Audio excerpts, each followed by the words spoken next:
Kembali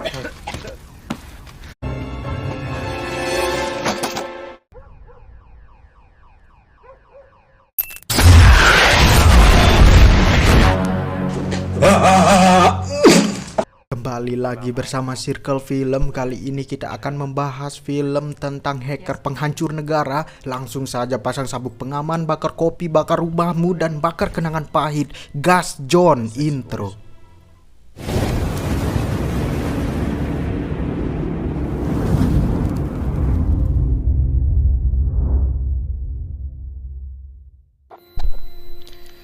Di awal film diperlihatkan seorang hacker yang terlihat membuat salah satu password sesuai permintaan dari pihak tertentu yang ditemani oleh Mei Lin sebagai operator. Hal ini dilakukan untuk kepentingan kompetisi, di mana jika mereka berhasil melakukan hal itu maka mereka bisa mendapatkan imbalan sebesar $50.000. Akan tetapi saat sedang melakukan aksinya, tiba-tiba ledakan terjadi pada komputer yang mereka gunakan. Di sisi lain, kantor cyber FBI terlihat kewalahan karena semua komputer mereka tiba-tiba mati begitu saja. Namun hal itu tidak berlangsung lama. Diperlihatkan seorang yang bernama Bowman sebagai pemimpin mencurigai adanya peretasan pada sistem keamanan cyber FBI. Dengan sigap, Bowman menyuruh bawahannya untuk melacak hal tersebut yang membuat kekacauan.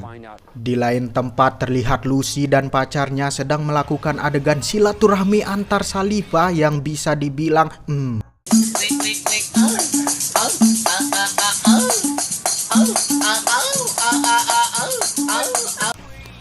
Ketika saat pemanasan tiba-tiba John datang mengganggu. Ini dia orangnya, plok. Yang ternyata John adalah ayah dari Lucy yang beroperasi sebagai detektif senior di FBI. Jika dilihat dari percakapan mereka, ayah dan anak ini terlihat tidak harmonis. Bahkan Lucy sebelumnya berkata kepada pacarnya bahwa ayahnya telah meninggal sambil melontarkan kata-kata kasar kepada ayahnya. Tak berselang lama Lucy meninggalkan pacar dan ayahnya. Setelah itu ayahnya mendapatkan tugas dari atasannya untuk menjemput hacker yang bernama Farrell.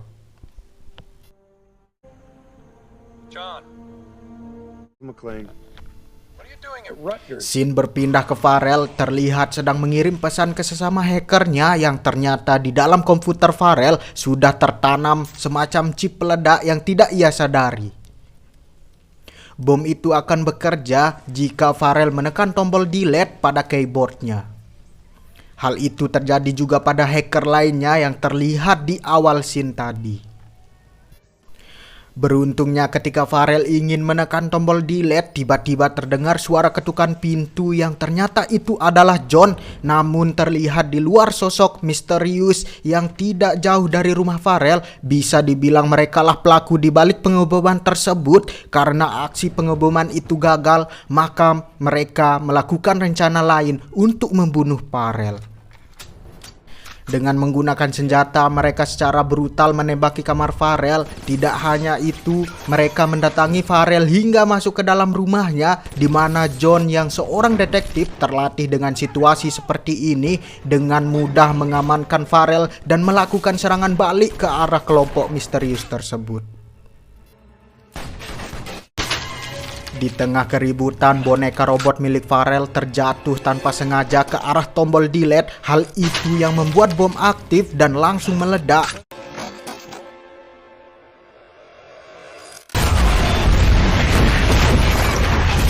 Beruntungnya mereka berdua bisa selamat ketika John membawa Farrell masuk ke dalam mobil. Tiba-tiba kelompok misterius menyerang mereka dan langsung mencekik John, tetapi mereka kembali berhasil selamat dan John langsung menghubungi polisi terdekat untuk melaporkan kejadian yang baru saja terjadi. Sementara itu, kelompok misterius yang tersisa tadi terlihat sedang menerima telepon dari seorang yang bernama Melly untuk mengabarkan kondisi mereka saat ini dan memberitahu aksi mereka telah gagal. Kemudian terlihat Melly melaporkan hal tersebut ke atasannya yang bernama Thomas. Di sini kita bisa mengetahui bahwa Thomas adalah pemimpin sebuah organisasi kejahatan cyber nasional yang bahkan memiliki markas dan banyak pekerja profesional, bahkan dukungan peralatan yang sangat lengkap. Kemudian Thomas memerintahkan sebuah helikopter untuk melacak keberadaan Farrell, sedangkan tim lainnya terlihat tengah akan meretas sistem pusat kendali lalu lintas di kota Washington yang mengakibatkan jalanan di kota tersebut menjadi sangat kacau.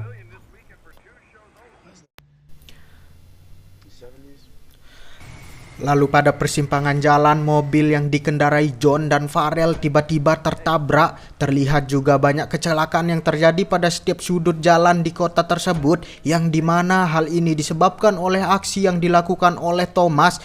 John yang melihat kondisi jalanan dan melihat semua lampu lalu lintas menyala menjadi hijau, menyadari kalau ia dan Farrell sedang diintai dari kejauhan. Mereka berdua lalu memutuskan berjalan kaki agar bisa sampai di kantor FBI. Bukan hanya sistem lalu lintas dan CCTV jalan, Thomas juga meretas jalur kereta. Bahkan FBI juga mendapatkan laporan tentang rusaknya sistem komputer yang bernama M-Streak, yaitu sistem saluran air dan telekomunikasi setempat. Karena belum puas dengan aksinya, Thomas kini menyalakan sistem alarm pada sebuah gedung yang membuat orang-orang di gedung tersebut berhamburan keluar untuk mengevakuasi diri. Lalu aksi tahap kedua mereka lancarkan ke Wall Street dengan mengubah tampilan bursa saham seolah-olah sedang jatuh, yang membuat suasana di sana semakin kacau. Kembali lagi ke John yang telah berhasil membawa Farrell ke markas FBI. Mereka dikejutkan dengan tayangan di televisi yang telah diretas oleh Thomas. Tayangan itu menampilkan video-video kekacauan terhadap sistem keamanan Amerika yang mereka nilai sangat tidak berguna. Bahkan komplotan Thomas mengklaim nasib Amerika berada di tangan mereka. Melihat tayangan tersebut, Farrell mengatakan bahwa apa yang dilakukan oleh kelompok penjahat cyber itu disebut sebagai Versil, sebuah program yang bertujuan untuk menyerang seluruh infrastruktur nasional melalui 3 tahapan, yang dimana mulai dari tahapan 1 mereka merusak sistem kendali transportasi, tahap kedua menyerang sistem keuangan dan telekomunikasi, dan tahap ketiga mengacaukan sistem sumber daya di negara tersebut seperti air, gas, listrik, bahkan nuklir sekalipun, yang dimana mereka ingin menghancurkan negara tersebut kemudian menguasainya. John menganggap penjelasan Farrell sangat masuk akal, terlebih juga Farrell selama ini diincar oleh kelompok cyber tersebut. Ia pun menjelaskan ke Bowman pentingnya peran Farrell atas kasus yang dialami Amerika saat ini. Bowman pun setuju dan membawa Farrell ke markas FBI yang berada di Homeland. Di tengah perjalanan, Farrell bercerita bahwa ia dan beberapa hacker lainnya telah ditipu oleh organisasi cyber yang dipimpin oleh Thomas, yang dimana organisasi tersebut mengaku sebagai sebuah perusahaan yang sedang melakukan pengembangan algoritma pada sistem mereka. Namun pekerjaan mereka justru dimanfaatkan untuk meretas sistem keamanan negara. Begitupun juga dengan hadiah yang dijanjikan hanyalah sebuah omong kosong. Tak lama kemudian terdengar suara dari radio mobil yang mulai memberikan arahan jalur untuk mereka. Namun Farrell menyadari jika itu merupakan suara seorang perempuan yang selama ini memberikan arahan padanya saat masih bekerja pada organisasi tersebut.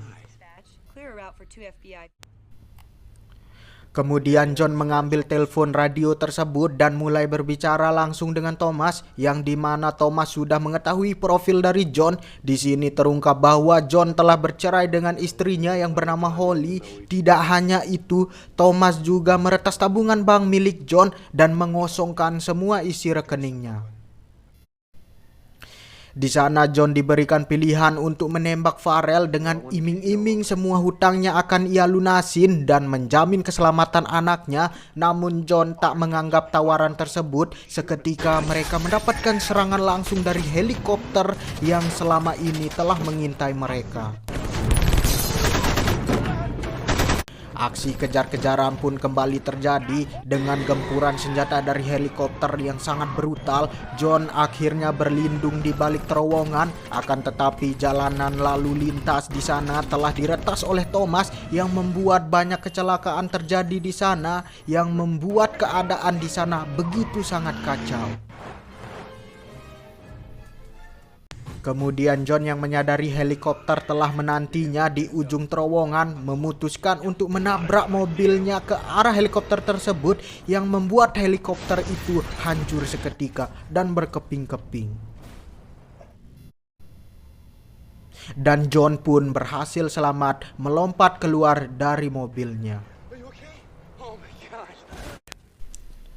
Thomas yang mendapatkan laporan bahwa John dan Farrell berhasil kabur, ia dan komplotannya kembali melakukan aksi tahap ketiga yang dimana ia memerintahkan timnya untuk masuk ke ruang server FBI dengan tujuan untuk mencuri semua data penting dari negara itu.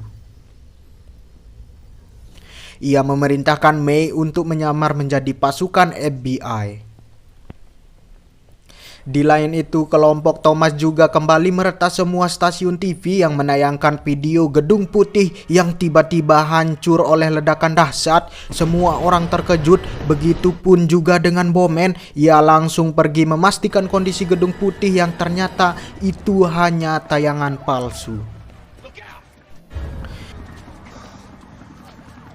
Dari beberapa rangkaian aksi yang telah dilakukan oleh kelompok cyber yang dipimpin oleh Thomas itu, kini Farrell dapat memprediksi aksi apa yang akan mereka lakukan selanjutnya. Ia berkata, kemungkinan kelompok itu akan melakukan aksinya secara langsung untuk menyerang semua sistem tanpa melalui dunia maya lagi. Melalui HP John, Farrell berhasil menemukan lokasi pembangkit listrik yang ia yakini akan menjadi target selanjutnya, yang dimana kelompok tersebut akan mematikan seluruh sistem arus listrik di negara tersebut. Menyadari hal itu, John dan Farrell bergegas menuju ke sana. Namun May yang telah menyamar sebagai FBI telah lebih dahulu sampai di sana, yang membuat John dan Farrell saat tiba di sana langsung disambut dengan kontakan senjata yang begitu brutal. Tak butuh waktu lama, John yang terlatih dengan sangat mudah melumpuhkan salah satu dari anggota tersebut. John dan Farrell langsung menuju ke pusat kontrol. Mereka berhasil mendapatkan May yang sedang melakukan aksinya dengan mematikan saluran listrik di beberapa titik di wilayah Amerika. May yang telah ditodongkan pistol oleh John justru melakukan perlawanan, yang kemudian John memutuskan untuk menabrak wanita tersebut dengan sebuah mobil dan May terhempas begitu saja ke sebuah lift. Thomas yang menyadari kematian May kini memutuskan untuk mengalirkan sebuah gas dari bawah tanah ke tempat John dan Farrell berada. Di sini kita diberitahu bahwa dulunya Thomas adalah rekan lamanya Bowman, yang dulunya Thomas pernah menjadi kepala programmer bagian infrastruktur keamanan di Amerika. Namun Thomas dipecat begitu saja. Ia dipecat hanya karena sempat memperingati pemerintah terhadap lemahnya sistem keamanan di negara tersebut. Akan tetapi pemerintah mengabaikan peringatan tersebut, yang membuat Thomas sangat sakit hati sehingga memutuskan untuk membuat organisasi cyber sendiri. Sementara itu, John dan Farrell terlihat sedang mengamankan sistem kelistrikan pada pusat kontrol karena mengetahui adanya serangan gas melalui pipa bawah tanah. Beberapa saat kemudian, ledakan besar pun terjadi dan menghancurkan seluruh gedung tersebut.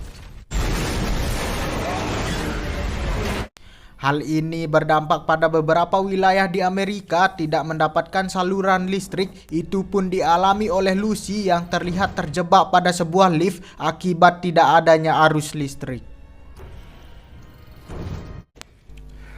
Kembali ke John dan Farrell yang berhasil selamat dari ledakan tersebut, mereka bergegas menggunakan helikopter menuju ke tempat seorang hacker yang bernama Frederick, yang merupakan teman dari Farrell dan diyakini sebagai salah satu orang yang bisa membantu mereka dalam kasus ini.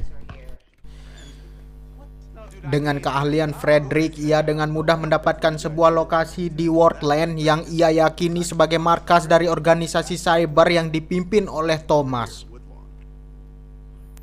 Thomas yang menyadari ada pihak yang mencoba masuk dalam sistemnya langsung memerintahkan bawahannya untuk menemukan siapa sosok tersebut. Ia juga mengetahui bahwa John dan Farrell juga sedang berada di sana. Thomas langsung mengancam John dengan memperlihatkan kondisi Lucy yang terjebak pada sebuah lift. Terlihat Lucy yang sedang menelpon polisi untuk meminta pertolongan, akan tetapi telepon tersebut diangkat oleh Thomas sehingga Thomas memerintahkan anak buahnya untuk berpura-pura menjadi agen FBI untuk menyelamatkan Lucy dari lift tersebut. John yang sangat marah mengetahui kondisi putrinya langsung bergegas mendatangi markas Thomas. Terlihat Thomas yang merasa kesal mulai menghabisi anak buahnya yang sudah dianggap tak berguna lagi. John dan Farrell yang sudah tiba di markas itu langsung masuk melalui saluran ventilasi. Lalu Farrell menyalakan sistem alarm yang terhubung ke kantor FBI sehingga membuat FBI kini mengetahui lokasi markas dari Thomas. Yang dimana markas yang digunakan oleh Gabriel merupakan bangunan milik NSA yang telah dirancang oleh Thomas saat ia masih menjadi kepala programmer. John memulai aksinya dengan melumpuhkan satu persatu anak buah dari Thomas, sedangkan Farrell yang berhasil masuk ke ruangan server utama untuk mengambil alih kendali sistem di sana. Namun sialnya ia ketahuan, kemudian ia diserahkan ke Thomas untuk menjadi sandera bersama Lucy. Di sini juga terungkap motif aksi Thomas dilakukan karena dendamnya terhadap pemerintah Amerika. Lalu tak lama kemudian anak buah Thomas melaporkan bahwa Pentagon baru saja mengerahkan jet tempurnya untuk menyerang markas tersebut. Thomas yang menyadari bahwa markasnya sudah tak aman lagi, mereka memutuskan untuk kabur dari sana. Dengan menggunakan sebuah pan bersama dengan Lucy dan Farrell, John yang sempat terlibat baku hantam dengan anak buah Thomas berhasil menaiki sebuah truk untuk menyusul pan yang digunakan oleh kelompok Thomas. Sementara itu terlihat Bowman dan anak buahnya sudah mulai bergerak menggunakan helikopternya.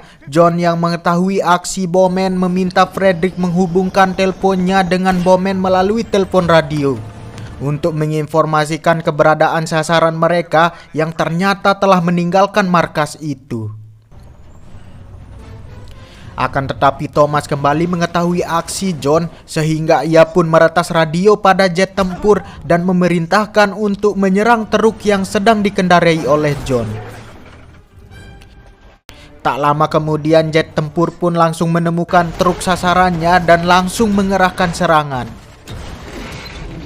Untungnya John masih bisa selamat, bahkan jet tempur yang menyerangnya kini malah jatuh dan hancur tertimpa beton yang melayang.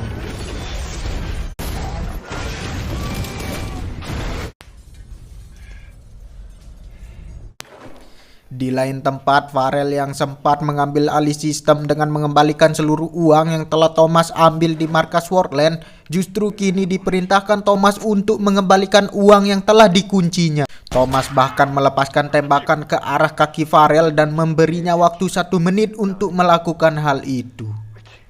Namun tak lama kemudian muncullah John yang langsung melumpuhkan anak buah Thomas dan kemudian menodongkan senjatanya ke arah Thomas. Namun John yang lengah malah terkena tembakan terlebih dahulu yang membuatnya ia malah tersekap oleh Thomas. John yang menyadari posisi Thomas yang berada di belakangnya, ia kemudian melepaskan tembakan yang menembus tubuhnya yang kemudian mengarah ke bagian organ vital milik Thomas sehingga membuat Thomas langsung tewas seketika.